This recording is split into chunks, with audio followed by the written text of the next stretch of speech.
हरियाणा में लोगों के बीच मंत्री पहुंच रहे हैं और उनके समस्याएं सुन रहे हैं। साथ ही साथ अगर जरूरत पड़ती है तो आदेश दे दिए जाते हैं और मौके पर ही उनका निपटारा किया जाता है। अगर कोई समस्या रह जाती है तो उसके लिए अधिकारियों को आदेश कर दिए जाते हैं। बैठकें किस तरह से चल रही हैं, लोग अपनी समस्या किस तरह से बता रहे हैं और क्या उनका समाधान हो पा रहा है, बातचीत करेंगे। हमारे साथ राज्य मंत्री विशंबर जी हैं, इनसे जानते हैं।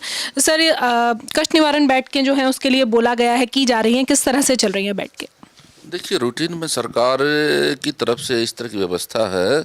हर डिस्ट्रिक्ट में, हर ज़िले में कोई ना कोई मंत्री वहाँ जाके ग्रीवेंसेस लगाएगा और वहाँ लोगों की समस्याएं सुनेगा, मौके पर उनका समाधान भी होगा। और कोई अधिकारी कर्मचारी इसमें किसी को दोषी पाया जाता है तो उसके खिलाफ कार्रवाई भी की जाती है। हाल ही में आपने सिरसा में बैठक की है, बैठक कैसी रही? देखिए, सिरसा में 12 परिवार आए थे और 12 में से 7 हमने मौके पर ही जिनका निपटारा करवाया है और बाकी 5 पेंडिंग रहे हैं। और 5 पेंडिंग में से भी एक कालवन का जो मामला आया है उसके लिए हमने 5 लोगों की वहाँ कमेटी बनाई है। कमेटी वो अपना 5 दिन में फैसला देगी और फैसले के आने के बाद जो इसमें दोषी होगा वो बख्शा नहीं जाएगा। उसके खिलाफ जो भी नियम अनुसार कार्रवाई बनेगी वो हम करेंगे।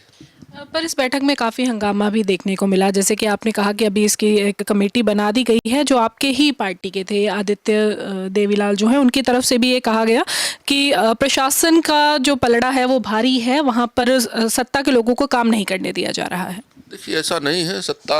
प्रशासन तो सत्ता के साथ चलता है और सत्ता आज यहाँ श्री नायब सैनी जी की है, हमारे यशस्वी मुख्यमंत्री श्री नायब सैनी जी की है। और ऐसी कोई बात नहीं। हाँ, उन्होंने अपनी बात रखी, जो उनकी बात थी वो अपनी बात रखने का सभी को अधिकार है। हाँ, इतना मुझे ज़रूर लगा, नीचे से जो जनता थी, कालोन गांव की जनता थी, उसमें कुछ लोग ऐसे थे जो कि राजनीति मुझे दिखाई दे रही थी। राजनीति वो लोग कर रहे थे इस मामले में। ये 1 साल पुराना लंबित मामला है, इसलिए मैंने जो है ना उसको 5 लोगों की 5 दिन के लिए कमेटी बना करके 5 दिन के में उसका जो है ना कोई फैसला लेकर के वो लोग आएंगे और उसके खिलाफ हम जो भी दोषी होगा कार्रवाई करेंगे।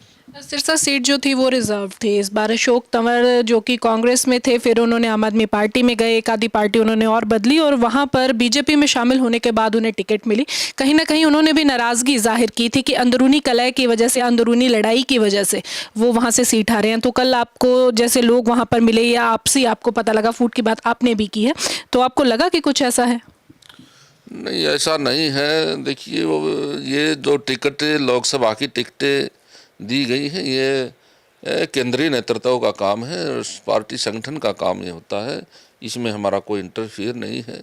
जो पार्टी संगठन करता है वो हमें सब मंजूर है। जो भी कमल का फूल लेकर के आता है वही कमल का फूल एक प्रकार से हमारा कैंडिडेट होता है, नहीं कोई व्यक्तिगत। कुछ समय पहले अमित शाह जी यहाँ पर आए थे और उन्होंने कहा कि नायब सैनी जो कि अब मुख्यमंत्री हैं हरियाणा के, उन्हीं के नेतृत्व में अगला जो विधानसभा का चुनाव है वो लड़ा जाएगा। किस तरह से देखते हैं? हाँ, आए थे माननीय अमित शाह जी, गृह मंत्री हमारे यहाँ पंचकुला में आए थे और एक संगठनात्मक जो है वहाँ बैठक थी, उसमें वो हमारे नायब सैनी जी जो प्रदेश के मुखिया हैं उनके नेतृत्व में चुनाव लड़ा जाएगा।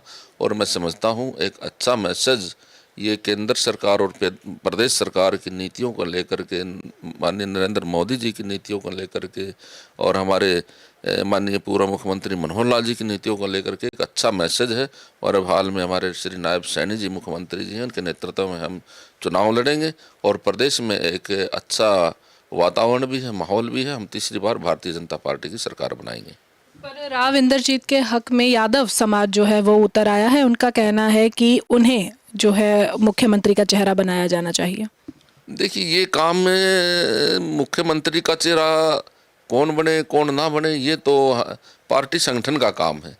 और यहाँ पिछले दिनों आपने पूछा है मेरे से, गृह मंत्री जी अमित शाह जी आए थे और उन्होंने नायब सैनी जी के नेतृत्व में अभी कहा, मैंने भी कहा है, दोबारा फिर से मैं कह रहा हूँ, ये पार्टी संगठन का काम होता है। पार्टी संगठन जिसका नाम लेता है उसी के ऊपर से हम चलते हैं और पार्टी संगठन के हम एक कार्यकर्ता भी हैं।